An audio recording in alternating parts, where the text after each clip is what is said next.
Amados, boa noite. Que bênção, maio, domingo, tivemos pela manhã a Silvia falando lindo sobre batismo e hoje nós vamos numa página da Amélia e ela sempre nos obriga, né? A Amélia nos obriga, a benfeitora querida, que com ela, de verdade, eu aprendi por que Jesus foi crucificado. Eu achava que era romano, não é nada disso, vocês estão vendo ao longo da história. Então, nós vamos ver essa lição, correções libertadoras. Não essa não, desculpa, estou errando aqui. Os sinais de sofrimento, é que eu peguei meu caderno. Os sinais de sofrimento, dos sofrimentos. Então, ela sempre tira os textos do Novo Testamento. Essa vez foi de Marcos. E ela, naturalmente, para eu passar para vocês, eu não vou passar de forma aleatória. Eu tenho que dar uma falada do que está no Novo Testamento, tá? É de Marcos, no capítulo 13, do item 1 a 37. Olá, Ada Andreoli, boa noite. Marcos Serafim, meu amor de Araraquara, Sheila, Ricardo, São Paulo, lindos, boa noite, nossa família espiritual. Vamos começar aqui, porque um texto, olha, vou te falar, vamos pegar Marcos primeiro, e vocês não estão acostumados, vão acostumar, e eu estou aprendendo também.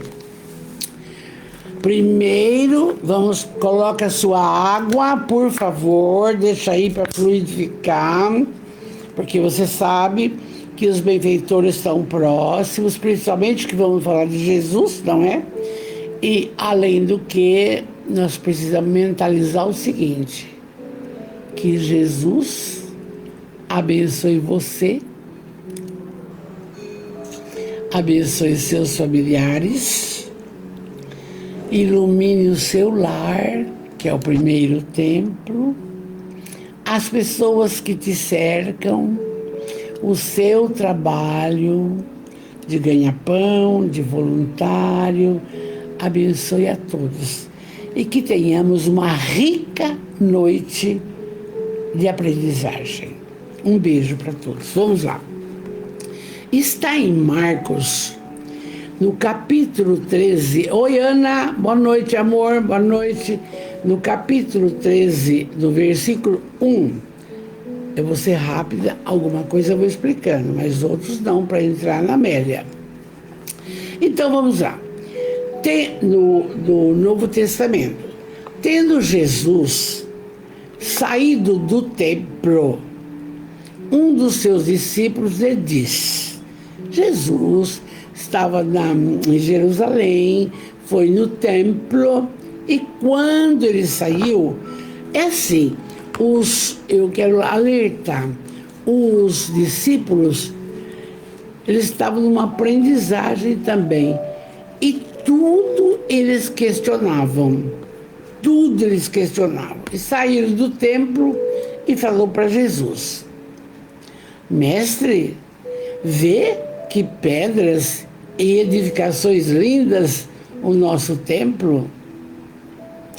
Disse-lhe Jesus amorosamente, vês essas grandes edificações? Preste bem atenção, não será deixada aqui pedra sobre pedra que não seja derrubada. Já começou a falar dos tormentos, que é a lição de hoje, entende? Então Jesus deu essa resposta. E aí Jesus caminhou e ao assentar-se no Monte das Oliveiras, em frente do templo, perguntaram para ele, principalmente o Pedro, Simão Pedro é terrível, o Tiago, João e André. O senhor falou essas coisas aí, que não ficará pedra sobre pedra, Mas quando que vai acontecer isso? Quais são esses sinais? Está prestes para acontecer? Jesus começou a dizer: vede que ninguém vos engane. Quando ouvirdes falar de guerras, relatos de guerras, não vos alarmeis. É necessário acontecer tais coisas, mas ainda não é o fim. Aí você pensa comigo, isso foi lá há 2000 e poucos anos que ele conversou. Já tivemos a Primeira Guerra Mundial, a Segunda Guerra Mundial e quase estoura a Terceira. Vamos em frente. Jesus começou então a dizer: vede que ninguém vos engane. Muitos virão em meu nome, dizendo: sou eu, e enganarão a muitos. Oi, Rosângela linda, boa noite. Claro, os falsos profetas, porque quando começa qualquer tormento, o que acontece? Aparecem as criaturas dizendo ser Jesus, ou então amando de Jesus, né? Então ele fala assim: eles enganarão a muitos, mas quando ouvirdes de guerra e ler relatos de guerra, não vos alarmeis. É necessário acontecer, mas ainda não é o fim. E tanto é verdade que a bomba atômica destruiu Hiroshima e Nagasaki. E eu não esqueço de uma figura do menino correndo, sem roupinha, tudo destruído, não? E já está montado tudo de novo. Quer dizer, destrói, reconstrói, não é? Então, aí ele está explicando. E olha, presta atenção, ele está falando já no item, no versículo 8º. Pois se levantará nação contra nação, é verdade, reino contra reino, haverá terremotos em todos os lugares, tsunamis, etc, etc. E haverá muita fome. E não está acontecendo na África? Você vê às vezes no Facebook as crianças em fila com uma panelinha para comer então a fome existe ainda. Não poderia ser assim, não é? Essas coisas, fala Jesus, são o começo das dores de tudo. Olhai por vós mesmos. Aí ele está falando, quem que vai fazer isso? Olha só, olhai por vós mesmos, porque vocês também passarão, os 12 apóstolos, por dificuldades. E não passaram? Claro, depois que Jesus desencarnou, cada um foi para um canto e um morreu cerrado ao meio, outro jogado na fornalha, só escapou João Evangelista. E Judas, que tinha se enforcado. Todos tiveram um final atroz. Então Jesus fala assim, olha, mas olhai para vós mesmos, eles, povo, vos entregarão aos sinédrios, porque o maior poder era o sinédrio, era os templos, não? Sereis açoitado nas sinagogas, nos templos. Sereis apresentado a governantes e reis por minha causa, em testemunho para eles. E foi o que aconteceu. Foi o que aconteceu. Todos foram sacrificados porque estavam divulgando a Boa Nova na Etiópia, na Mesopotâmia, em todos os lugares que você pode imaginar que eles se distribuíram, menos João Evangelista, que estava em Éfeso e levou Maria para lá. Então ele está falando assim, presta atenção, vocês vão passar por tudo isso, por tudo isso. Então, mas ele fala assim, mas é necessário que primeiro o evangelho seja proclamado a todas as nações. Jesus fazia essa previsão, mas foi só aqui no Ocidente. No Oriente, não. Estava conversando com meu filho ontem, ele é Krishna. Então, Krishna, Buda, Siddhartha Gautama e outros, você entende? Então, está aqui. Iria acontecer todos esses tormentos, todos seriam sacrificados, mas todos já teriam feito o quê? O que ele tinha pedido, levar a boa nova a todas as nações. E quando vos conduzirem, não vos inquieteis,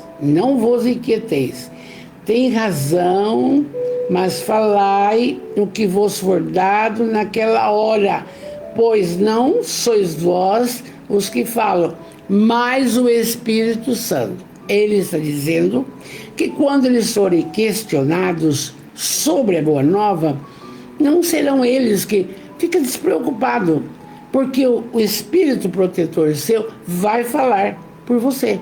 Então, ele está falando aqui, é sério. E vai acontecer o pior ainda, irmão entregará à morte irmão e pai e filho. Filhos se levantarão contra os pais e muitos até matarão seus pais. Gente, acontece até hoje. Quantas criaturas manipulam, envenenam os pais para ficar com a posse das coisas. Jogam no despenhadeiro, fazem de tudo, entende? E esses tormentos era daquela época, está acontecendo hoje. Então, isso é tão atual, não? Oi, filha, boa noite, querida. Oi, boa noite. Joana Lem, boa noite. Liz Antonelli, boa noite, querida. Então, veja bem. E aí ele diz assim, olha, aconteceu e acontece até hoje. Até hoje. Quantos e quantos irmãos odeiam, os irmãos não têm contato, têm inveja, têm ciúmes, vira as costas, não lembra do aniversário. Gente, mudou tudo. O Espiritismo nos convida a essa mudança, mas não está acontecendo como Jesus gostaria que acontecesse. Quantos filhos passam 1 mês, 2, não ligam? Alô, a senhora está viva? O senhor está vivo? Não liga. Aí, então você percebe que o coração está endurecido. E essas atribulações aqui aconteciam lá, estão acontecendo agora. E isso é atualíssimo. Então vamos lá. Aí, ainda nós estamos no capítulo 13, versículo 12. Irmão, já falamos. E ele fala no versículo 13: e sereis, vocês discípulos, sereis odiados por todos por causa do meu nome. Mas quem perseverar até o fim será salvo. Bota isso hoje. Às vezes você participa de uma reunião que é para falar de coisas positivas, coisas dentro da ótica da prática da caridade, do auxílio aos irmãos menos favorecidos, e desviam-se os assuntos para cada idiotice que eu não entendo. E eu quero entender. Fica difícil na minha idade entender isso. Por quê? Vamos falar do que temos que fazer, uniformizar as crianças, mandar andar de sapatinho, fazer campanhas bonitas. Por quê? Quanto tempo perdido em conversas desnecessárias. Isso acontece quando? Até hoje. Então vamos ver lá. E aí ele fala, mas aquele que perseverar até o fim será salvo. Muito que bem.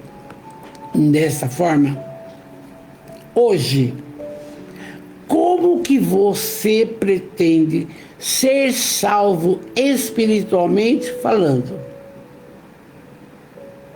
Resposta: trabalhando o que diz a sua consciência.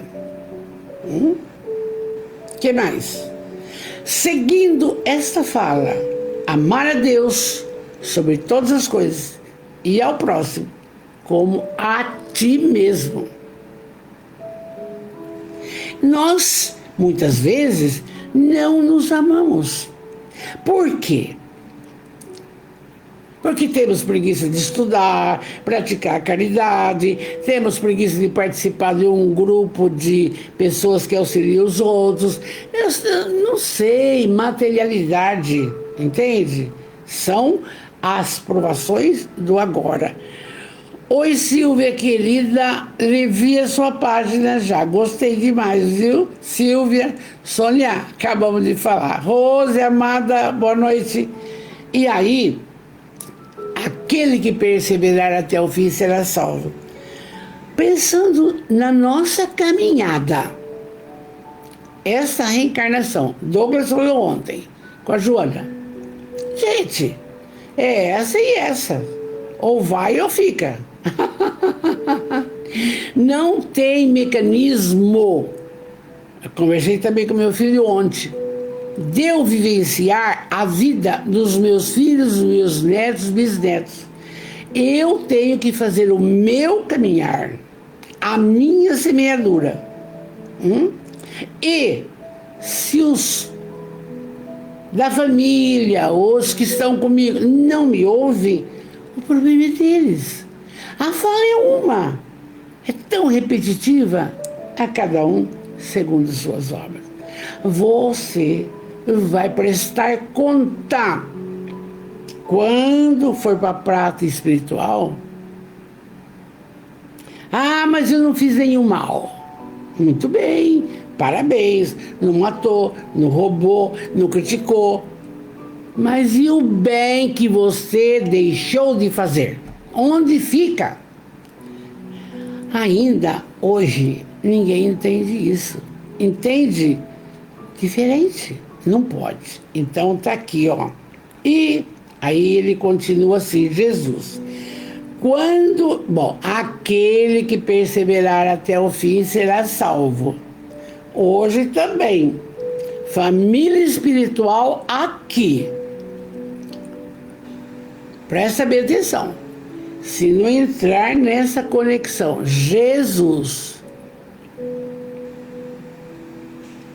amar incondicionalmente, instruir, ir em busca, as obras estão aqui, ir em busca e praticar a caridade no seu leque maior que existe, não tem a pretensão de estar numa colocação melhorada quando for para a pátria espiritual. Não tem, não tem. Já está explicado através do Livro dos Espíritos. Vamos embora. E aí no Evangelho diz assim: quando virdes todas essa abominação devastadora estabelecida onde não se deve, quem estiver lendo e eu falando, compreenda, entenda. Está aqui, está aqui. E então, os que estiverem, aí ele volta para a pátria dele. Ele era de Nazaré, de Judéia. Aí ele fala assim para os discípulos: os que estiverem da Judéia, nessa época, fuja para os montes. Os que estiverem sobre o terraço de uma coisa, não desça, nem entre para pegar algo em sua casa. Quem estiver no campo, não volte para pegar sua veste.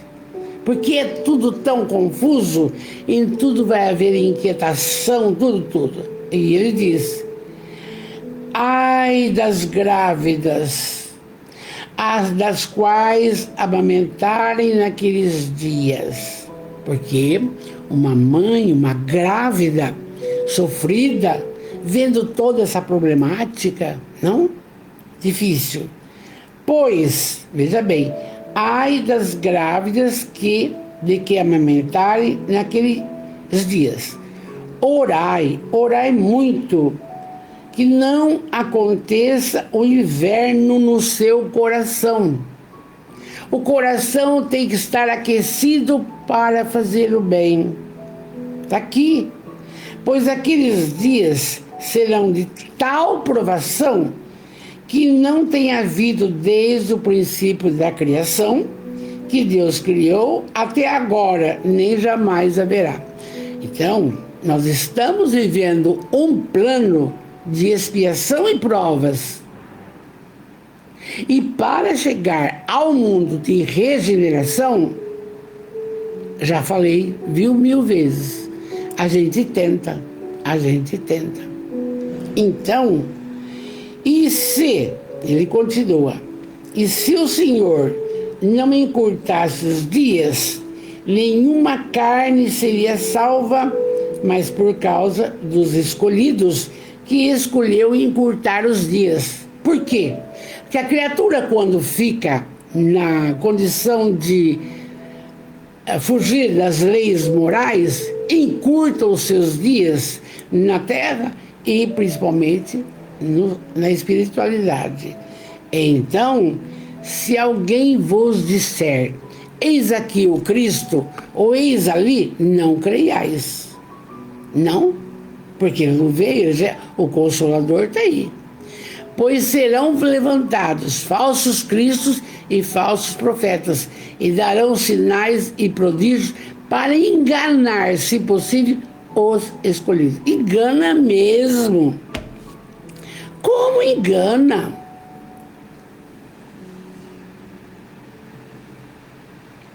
Eu não me lembro em que cidade, porque faz muito tempo, uma criatura chegou lá e falou que era para todos se envenenarem, que seriam salvos. E bastante. Entende? Isso existiu. Aí ele explica aqui. Pois serão levantados, já falei. Vede, estamos terminando. Eu vos tenho predito. E desde aquela época, 2000 anos atrás, nós temos visto tudo isso. Tudo. Irmão contra irmão, mãe contra o pai, filho contra a mãe. Nós temos visto tudo. Eu vos tenho, mas naqueles dias, depois de todas as provações, o sol escurecerá. A lua não terá seu brilho, e as estrelas cairão do céu, e os poderes do céu serão abalados, porque será um período de descrença total de Jesus, de Deus, de espiritualidade. Estamos vivendo este momento com toda essa juventude que não querem saber, entende? E ainda mais com a inteligência artificial agora. Imagina que quer saber de Jesus. Imagina que quer saber quem é Deus, inteligência suprema. Entende? Mas nós, a família espiritual, oi Elisete, boa noite. Nós temos que perseverar. As dores chegam. Doença do marido, perda do gato, não sei o que lá, tem tudo. Mas você tem que perseverar no bem. Você tem que orar e vigiar. E Douglas falou ontem com a Joana, não tem jeito. E quando vai pedir, fala, Jesus me socorre, Jesus me ampare, Jesus abre a minha mente para o entendimento dessas coisas. Nós temos que pedir. E aí, então, ele termina assim, então verão o Filho do Homem vindo das nuvens, espera um pouquinho, vindo em nuvens com muito poder e glória. Então enviará os anjos, reunirão os escolhidos dos quatro ventos, da extremidade da terra até a extremidade do céu. Quem serão os escolhidos? Aqueles que praticam o bem, aqueles que tentam seguir os ensinamentos de Jesus, não? Aqueles que aproveitam o seu tempo a benefício do próximo e têm o coração mais manso e pacífico, né, Sônia? Porque o que está faltando, né, Sônia? Elisete Braga, boa noite, querida. Leontina, boa noite, boa noite.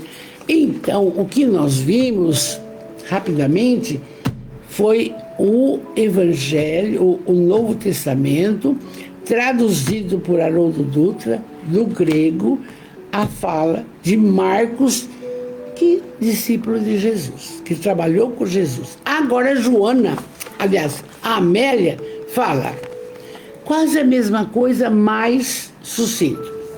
Os sinais dos sofrimentos. Ninguém vai ficar sem sofrimento, gente. Ninguém. Aí ela começa. Ao tempo de Jesus, o Templo de Salomão era uma das mais belas construções existentes em plena beleza. Erguido inicialmente por Salomão, de quem herdou o nome, mais tarde substituído por Jerusalém, era Templo de Salomão, Templo de Jerusalém. Pela sua localização, foi construído com requintes de luxo, as madeiras preciosas, mármores, etc, etc, etc. Mas olha, foi erguido no século X a.C., século X a.C., mas foi destruído pelos caldeus no ano 583. Muito bem. Novamente levantado pelos judeus, que os judeus achavam que tendo o templo tinha tudo. Não era o Deus que Jesus ensinava, nem pensar. Novamente levantado pelos judeus, e aí, o que aconteceu? No ano 516 a.C., Zorobabel destrói o templo. Pronto de novo. Por fim, vai de novo. Foi reedificado por Herodes. Herodes. Esse que teve um papel importante na decisão da crucificação de Jesus, não? Que dotou de máxima glória esse templo entre os anos 20 e 10 a.C. e apresentação assim a grandeza de uma nova era. Mas 64 anos depois de Cristo, o que acontece?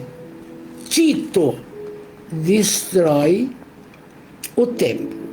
E o povo de Jerusalém teve que sair debandada. Aquele povo tinha sido escravizado 400 anos no Egito, construíram ali a sua vida na Terra Prometida, mas agora, depois que Jesus partiu, 64 anos, o que aconteceu? Esse cara destrói o templo. E todos começaram a fugir, obrigatória ou não, deixando a sua terra. Deixaram a terra. Dispersaram por todos os cantos, deixando Jerusalém. Era, no entanto, a glória do povo eleito, o templo. Ali se decidia o que no templo? Questões relativas da fé, tá ótimo até aí, mas olha, da política ainda não tá bom. E da economia do país, porque política e economia é colocação material. Fé, colocação espiritual. E aí, quem era a maior autoridade nesse local? Vocês não vão esquecer. No tempo de Jesus, Anás e Caifás, eles que condenaram Jesus. Eles, entende? Não foram os romanos, não. Eles. Por quê? O sumo sacerdote era a autoridade de destaque na comunidade respeitado e orgulhoso, exercendo os poderes. Olha os poderes que eles exerciam: religiosos, sociais, administrativos, políticos. Era um absoluto, mandava em tudo. Mandava em tudo. Saulo de Tarso era membro do Sinédrio, não mandava em tudo? Não perseguiu o Ananias? Não foi atrás lá em Damasco? Pois é, você vai vendo por essas falas como que era Jerusalém, como que esse povo judeu sofria. Vez por outra, Jesus entrava no templo, vez por outra, não era sempre.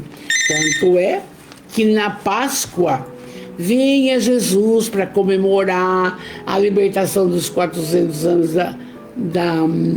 do Egito, e naquela semana acontece tudo, não? Uma trama bem embolada. Então, aí a Amélia diz, você vê que ela é bem histórica e ela é profunda. Isso é um espírito, gente, falando e o Divaldo escrevendo. Olha que mediunidade, o Divaldo, entende? Você tá vendo, parece que você chega naquele tempo, naquela hora, naquela condição. É? Aproximavam-se, diz Amélia, os momentos decisivos para Jesus. A onda de intriga avolumava-se e os espiões de vários matizes buscavam surpreendê-lo com falta real ou imaginária para o denunciar. Oi, Estela linda, Jundiaí, conseguiu me acompanhar? Amor, que bom. Mas você veja bem, em todos os tempos tem criaturas dessa ordem aqui, dessa ordem, que fica espionando o que você fala, o que você faz. Olha só, está aqui, até hoje. Os passos de Jesus eram seguidos passo a passo. E as suas palavras maravilhosas eram adulteradas, mudadas, de modo que atendesse o que queria o Sinédrio. Tanto é que várias falas nossas nós temos comentado, lembra? Cura aquele homem com a mão torta lá no templo, tarará, e aí chega, mas escuta, hoje é sábado, você não pode fazer isso. O meu pai trabalha até hoje e eu faço. Livra o Lázaro da problemática, enterrado depois de 4 dias, vem, levanta. Levantou, tudo bem. Escuta, hoje não é dia de fazer isso, nem milagre, nem nada. Mas o meu pai trabalha até hoje. Então, ele era super perseguido. Os 3 anos dele foram terríveis, terríveis. E Jesus, no entanto, permanecia maravilhosamente tranquilo. É isso que a gente precisa, né, Sônia? Maravilhosamente tranquilo. Falem o que quiserem, tá bom? Era assim. E então, todos os acontecimentos sucediam-se com inteireza, sem interrupção. Então, trabalha aqui, fez cura o paralítico de Cafarnaum, cura o cego de Jericó, cura não sei quem, cura... Não, estão falando, não, estou fazendo. Liberta os endemoniados. Vocês viram aquele um dia que nós falamos daquele indivíduo com uma legião de obsessor, uma legião, que aí foram todos para os porcos e deu aquela confusão. Lembra bem? Então, Jesus, então, a verdade dele era tão natural que não podiam dissociar a verdade da sua vida bonita, da sua vida de trabalho, da sua vida tranquila. E é assim que o espírita tem que fazer. Fazer a sua caminhada de acordo com a sua consciência, família espiritual. Porque nós temos que estarmos felizes, mesmo diante desses tormentos que a gente toda hora tem medo, sofrimentos atrozes. A médica mandou fazer tal exame, tal exame, tal exame. Ai, meu Deus, vai dar o quê? Por que ter essa aflição? Jesus nos socorre. É assim que é, não? E então, todos, à semelhança do dia, nos seus vários ciclos de amanhecer, plenitude e crepúsculo, era só trabalho. Ele se encontrava no píncaro da realização, preparando-se para iniciar o período de sombras-luz nas grandes dores e tribulações. Ele sabia de todas as colocações pelas quais ele iria passar até a crucificação. Ele sabia. Oi, Cleuzinha, boa noite, amor, boa noite. Então, e aí, ninguém, agora é para nós, passa pelo mundo físico sem experimentar os ferretes da condição de inferioridade do planeta, assim como daqueles que o habitam. Quer dizer, todos os dias nós temos atribulações, notícias desagradáveis, perdas irreparáveis, dores, descoberta de etc, etc, etc. É sem fim. E a fala de Jesus é clara. No mundo tereis... A Joana ontem e o menino falou, Douglas, no mundo tereis aflição, mas tende bom ânimo. Tem hora que eu penso, não sei, pensa comigo, família espiritual amada, onde você vai arrumar o ânimo? Aonde? E eu penso assim, é por isso que tem psicólogo, psiquiatra, alguém tem que ajudar. Passes, alguém tem que ajudar. Porque as atribulações são ferrenhas. E os medos atrozes. É uma falta de sossego. Se liga, está contente. Se não liga, será que aconteceu? Por que nós somos assim? Você, família espiritual, está entendendo o que eu estou falando. Ninguém passa pelo mundo físico, é a Amélia que diz, sem experimentar os ferretes da condição de inferioridade do planeta. Qual que é essa inferioridade? Porque aqui é um plano de expiação e provas. Uma mulher vai tomar não sei o que num bar, discute, não sei, o cara vai em casa, busca uma faca, taca no pescoço. Como é que pode? E quem está perto? E quem viu? Isso é bom? Então, ela fala que a inferioridade do planeta é grande. Hoje, a gente percebe que a humanidade está correndo muito atrás das colocações materiais. Tem que trabalhar? Sim, mas tem que trabalhar o lado espiritual. Não tem para ninguém. Porque vamos deixar a matéria, vamos deixar. E aí, então, ela fala assim, ela diz, a aflição é fenômeno comum a todos e ninguém lhe exime a presença, mas ninguém fica sem ter aflição por uma coisa. Hoje o meu coração disparou. O que eu vou tomar? Pera um pouco. Eu vou ligar pro médico. Pronto. A empregada não veio. O marido tá... Todo mundo, gente. Né? Mas se você não tiver apego com Jesus e das coisas que a gente vem falando, não dá para continuar. É difícil. A Amélia é muito sensata. E esse tribuno espírita Edivaldo, de uma mediunidade super capacitada. Pode colocar quem você quiser, mas Chico e Edivaldo são incomparáveis, entende? E aí ela continua. Olha, eu quero que lembre bem isso, ó.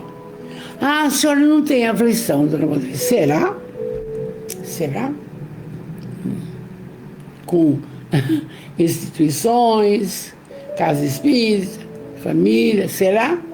Só que já vamos trabalhando de uma forma de não reclamar. Ó, fecha a boca. Vai passar. Tudo passa, vai passar. O pior é ficar, como que eu falo? Colocando lenha na fogueira. Ah, esse assunto, ai, não pode. Encerra. Encerra. Se você tem que ir num local que está te dando preocupação e desconforto, não vá. Fica na sua casa, cata um livro, vai ler. Vê uma live de alguém. A Jorge de Larra, maravilhoso. E tantos outros. Então, gente, a aflição vai estar. Vai estar. Não adianta.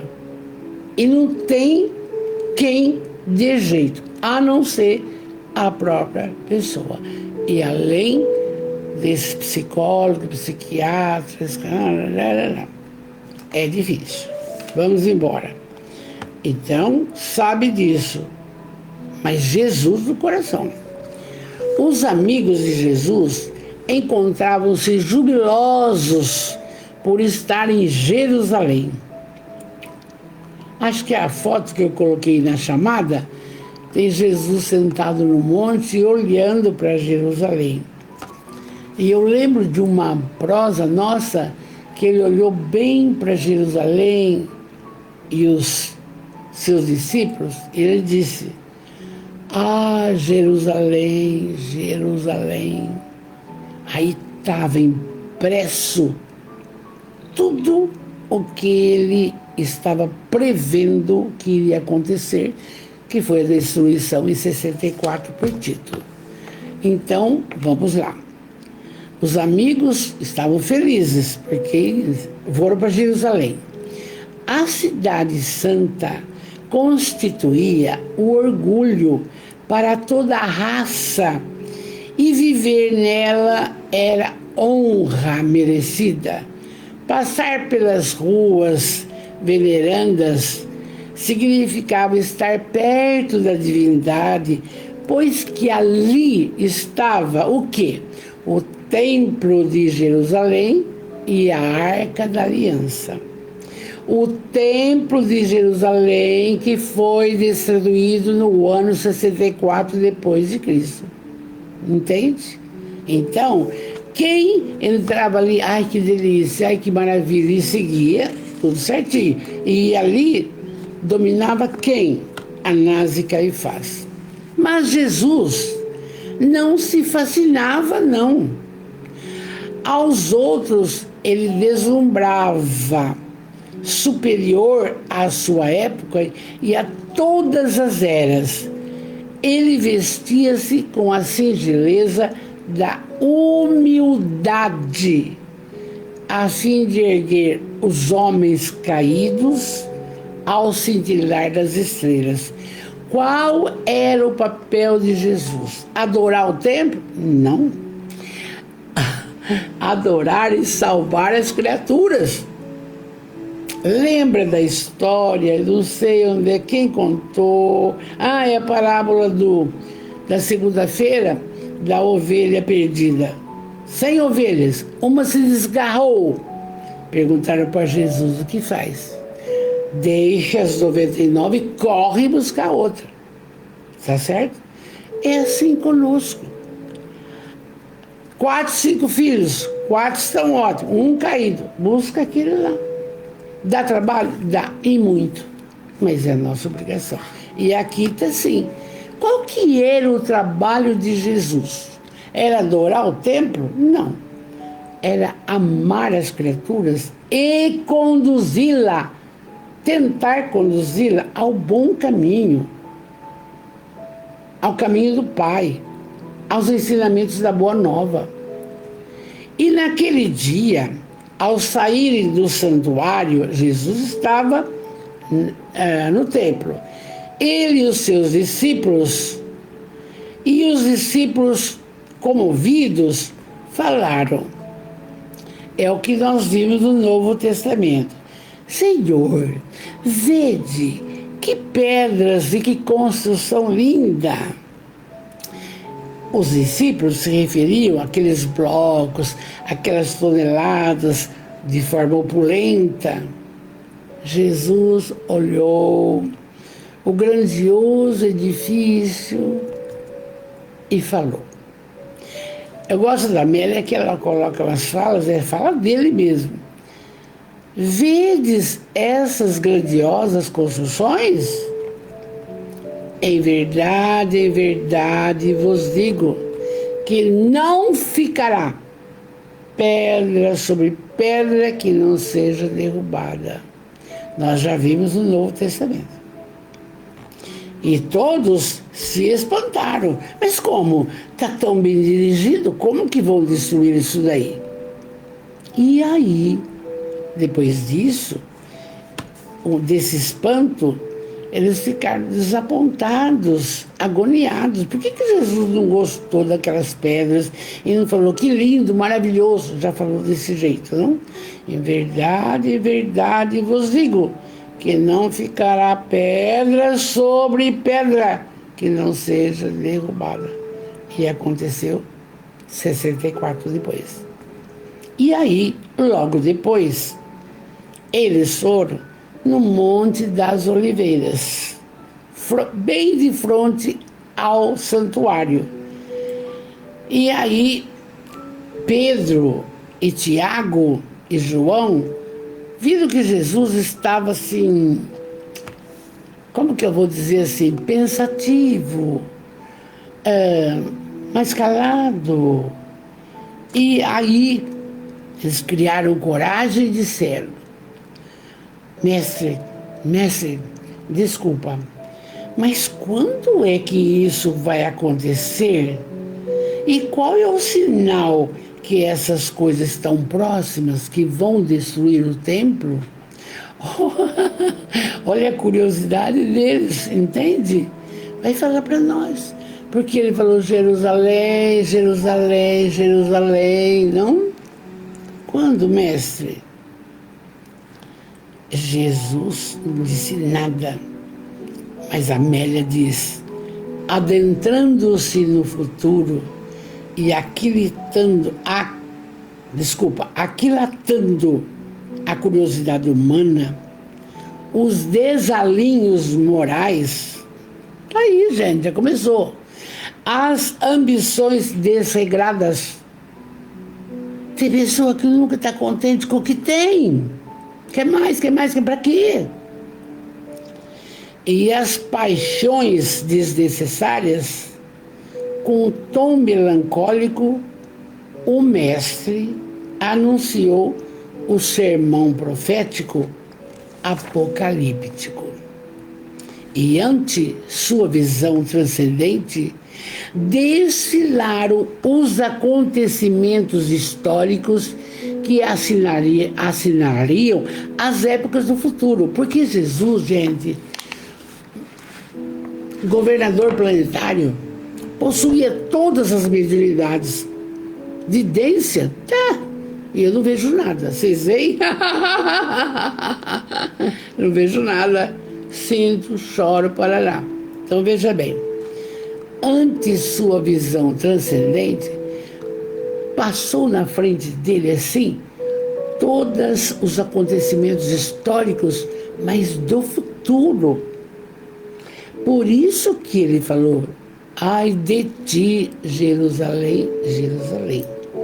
O templo, depois de destruído, passaria a sofrer, Amélia contando, diversos assaltos, até 150, quando os judeus foram proibidos de entrar em Jerusalém e daí expulsos em definitivo. É a diáspora, quer dizer, eles não ficaram nem na terra deles.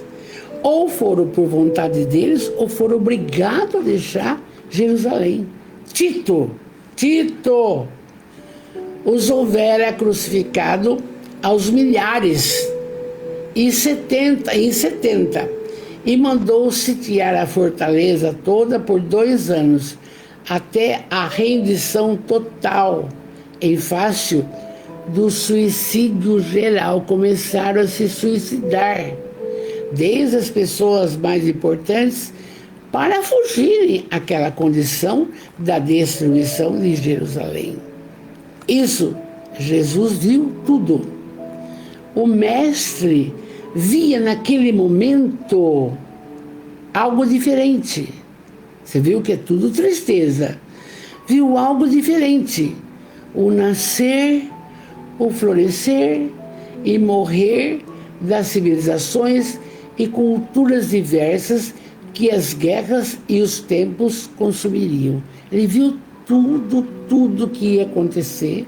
Ele estava vivo, não tinha sido ainda submetido ao sinédrio, nada, só viu o templo e falou tudo isso. E o Marcos anotou. O mestre, apiedado pelos homens e das vaidades dos homens, aí ele falou. Aí vem para nós, porque a Amélia não vai pôr um texto aqui se não tiver alguma coisa para nós. A fala de Jesus. Acautelai-vos para que ninguém vos iluda. Surgirão muitos com meu nome dizendo, sou eu, e seduzirão muitos. Quando ouvirdes falar de guerras e de rumores de guerras, não vos alarmeis. É preciso que isso aconteça, mas não será o fim, está no Evangelho. Erguer-se-ão povo contra povo, pai contra o pai, raça contra raça, terremotos, haverá fome. Esse é o começo das dores. Então a gente, quando passa por algumas dificuldades, acha que, meu Deus, por que eu?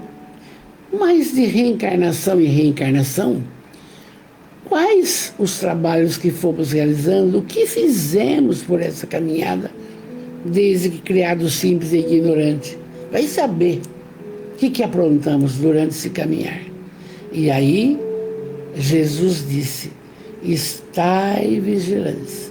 Orai e vigiai, estai vigilantes. Houve um grande silêncio e depois Jesus prosseguiu, falando com os discípulos, já vimos no Evangelho. Sereis açoitados diante de reis e magistrados por amor de mim. Hoje ninguém está sendo, você é espírita, não está sendo nada, não acontece nada com você, a não ser através dos seus pensamentos desairosos, que você assume um compromisso com inimigos do passado, aí toma o caminho errado.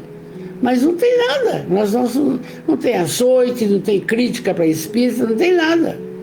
Porque o espiritismo é o consolador. Jesus, que fez o prefácio da obra do Evangelho, o Espírito de Verdade, já está conosco. Tem gente que fica esperando Jesus, já está conosco, por que não fazemos certo? Depende de cada um. Aí tá. Ele fala, mas antes deveis proclamar a boa nova a todas as nações. O trabalho, que nós somos os galhos da videira, o trabalho do espírita, principalmente, agora na minha velhice, eu percebo, é divulgar a boa nova, é divulgar o Consolador. Por quê? Deus, Jesus, Kardec. Acabou. entende? Ninguém vai mudar ninguém, ninguém assume os seus atos. Não, é você, é você. Então, trabalhadores maravilhosos da nossa família espiritual, tá tudo aqui. É a fala dele, entendeu? Então, ó, mas antes deveis proclamar a boa nova a todas as nações. Foi para os discípulos. E nós agora, no século XXI, espírita, ainda bem que o Brasil é o maior país espírita do mundo. E nós temos grandes trabalhadores, exemplos como Chico Xavier, Edivaldo Pereira Franco, de forma inatacável. Tá? Então, se temos um modelo, não? E o nosso chefe modelo e guia? Jesus. E eles o que fizeram? Seguiram Jesus. E nós o que estamos fazendo? Buscando o quê? Vamos em frente.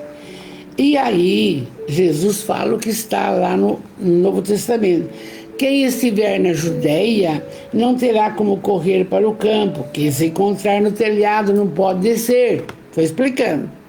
Silenciou por um pouco, novamente diminuindo a gravidade da narrativa. Ele antevia as desgraças da irradiação atômica, nuclear, das guerras, de extermínio. E aconteceu tudo, gente. Não está acontecendo a terceira por Deus. Ele está trabalhando incansavelmente para não acontecer. Ele é o governador do orbe, ele é o Cristo. Ele reúne o seu povo do ponto de vista espiritual e vamos trabalhar, vamos trabalhar. Mas como que você vai domar essas mentes políticas que não pensam a não ser no poder, etc. E ele antevia. E aí ele torna a falar, ai das grávidas, que etc e tal. E naquela ocasião, o que vai acontecer? O sol perderá a luz, todavia, isso não será o fim, mas o princípio das dores. Esse período já passou. E se nós não trilharmos esse caminho do amor e da caridade e da luz, e vamos estar espiritualmente vivendo esse problema aqui, essa aflição total. E ele fala, o céu e a terra passarão, mas as minhas palavras não passarão. E até hoje, eu não sei por que a juventude fica aleatória a essas colocações. Não? Por que não buscam Jesus? Porque, gente, é o caminho, não tem jeito, não? E aí ele diz assim, também, os espíritos de luz virão nessa nova era para instalar o reino de Deus. Já veio o Consolador. Então vereis o Filho do Homem em toda a sua glória, pairando acima dos escombros e trabalhando a paz. E eu vos digo a todos, orai e vigiai. E o que tem feito o Espiritismo?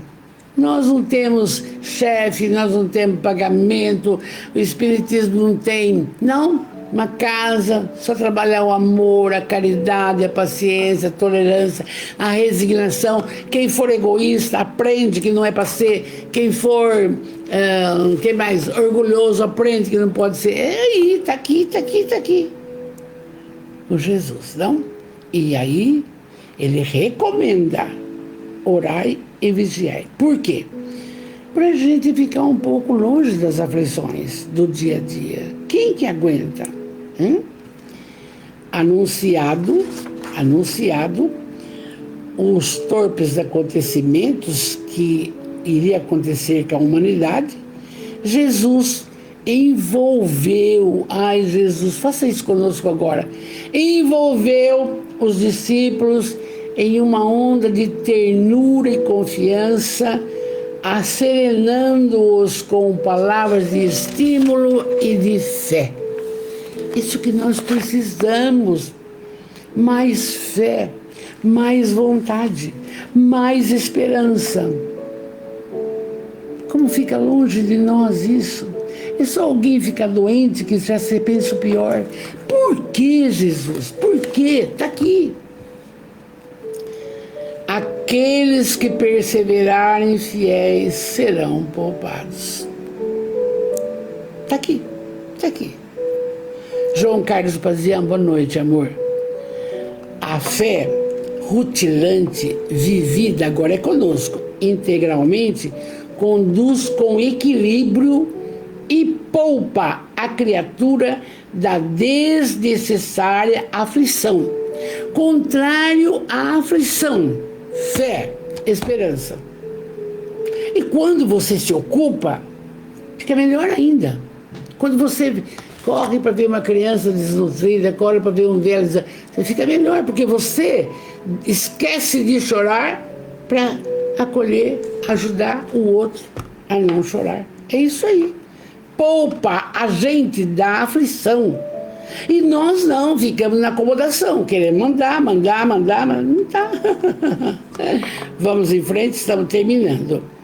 Aí, perseguindo os ideais, fala Amélia, perseguindo os ideais de enobrecimento, o homem supera a si mesmo e arrosta quaisquer consequências infelizes com ardor, sem dar-se conta do preço a pagar pela honra de imolar-se dos testemunhos, a enfrentar pela felicidade de ser fiel.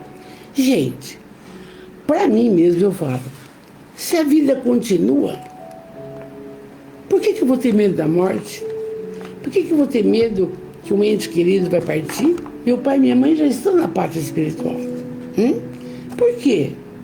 Por que essa aflição? Mas está falando aqui. Para a gente conseguir isso, tem que trabalhar bastante a fé, a esperança. Todo dia. Jerusalém cobria-se de sombras lentamente e as estrelas coruscavam ao longe, enormes como gigantescos crisântemos de luz, enquanto o silêncio da natureza era musicado pelas flores. Contemplando Jesus, a cidade orgulhosa e infeliz, ele adormeceu e seus avançaram no futuro e anteviam a libertação de Jerusalém nas almas, sem construções suntuosas de pedras que o tempo derruba, nem opulência que perde o valor na sucessão dos tempos. Quer dizer, uma Jerusalém de amor, Jerusalém para as almas, não templo de pedra. E na memória dos séculos estão as ruínas do grandioso templo, quase imperceptíveis, em Jerusalém, que Jesus previu que iria desaparecer. Mas Amélia encerra assim,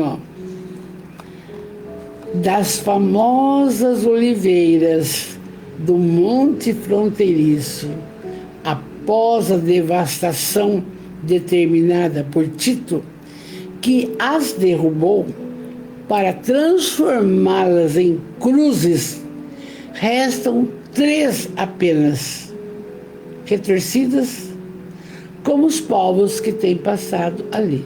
Realmente, eu tenho visto a visita no Monte das Oliveiras e tem velhíssima, poucas, entende?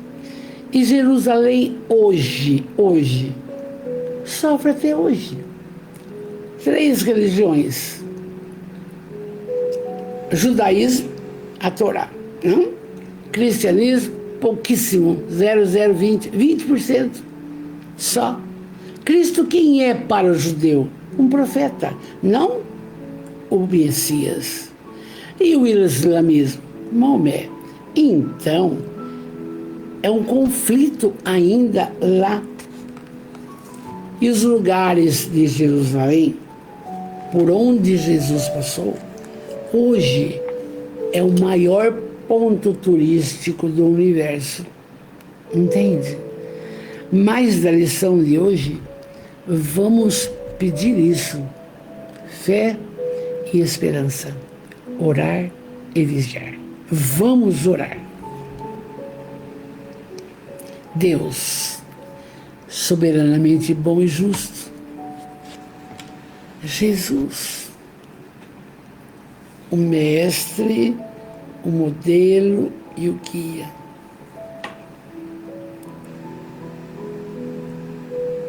Benfeitores espirituais, amados, vamos falar. Obrigado por tudo que nos tem concedido. Esses conhecimentos que chegam, despertando em nossas consciências a melhor forma de viver essa existência, Senhor. Obrigado. Obrigado, Senhor, pelo dom da vida, esta reencarnação. Obrigado pela família que formamos. Obrigado pelo lar. Obrigado por tudo que nos cerca. E eu, particularmente, falo: obrigado pela doutrina dos Espíritos, o Consolador prometido que tem norteado a minha caminhada. Obrigado. E agora, Pai, com muito amor, Jesus, vem ter conosco, vem ter conosco. E eu peço, com muito amor, Jesus, abençoa todos aqueles da nossa família espiritual. Que a saúde se faça, meu Pai, no físico, no perispírito, no espírito. Senhor, que essas lições penetrem o âmago de todos os espíritos e das almas. Senhor, abençoa os familiares e nossos irmãos. Abençoa grandemente o lar, que haja paz. Abençoa, Senhor. Abençoa, Senhor, o trabalho de cada irmão, o ganha-pão na honestidade.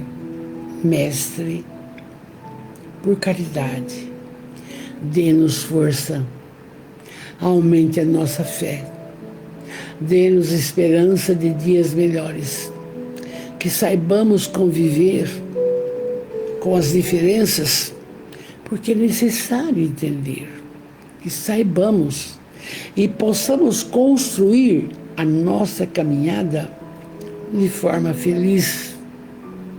Ajude-nos, Pai, ajude. E cada um vai fazer um pedido. A sua água está sendo fluidificada. Enquanto oro, você pede.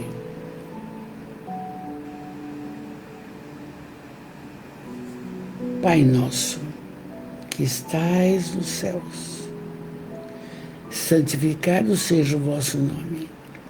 Venha a nós o teu reino de amor. Seja feita a tua vontade, assim na terra, como nas dimensões espirituais. O pão nosso de cada dia nos dai hoje, mas dai-nos o pão para a alma.